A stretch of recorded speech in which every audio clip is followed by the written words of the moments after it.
Hari itu di tiang Padang, Bang yang ampun itulah Bayu.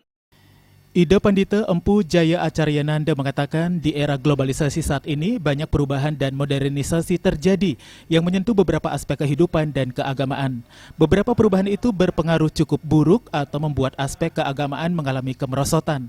Salah satu perubahan yang paling mudah dilihat adalah segi busana adat Kepura.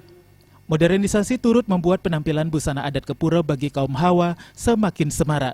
Persaingan dalam berbusana adat Kepura bisa dikatakan tidak sesuai konteks spiritual dan justru mengurangi makna dan upaya kemahardikaan diri yang diwujudkan dalam berbusana.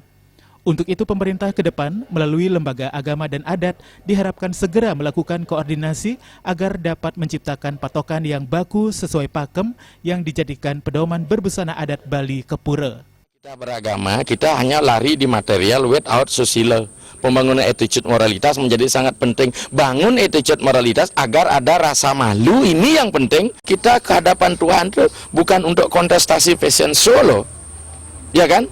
Justru kita ingin, memang kita katakan kita butuh sebuah keindahan. Tapi keindahan yang kebablasan bukan keindahan lagi. Ya kan? Karena konsep keindahan ujung-ujung daripada lason ini adalah untuk pemerdekaan diri. Itu bukan pemerdekaan diri, itu pemerdekaan indriawi itu loh. Ibu dulu, karena dia yang paling dekat dengan anak wanitanya, ya kan? Mulai di sana diperingatin, setelah itu baru lingkungan. Kita kan sekarang ini belum ada kerjasama yang baik antara institusi rumah tangga dengan institusi adat istiadat keagamaan kita. Ini yang penting sekali.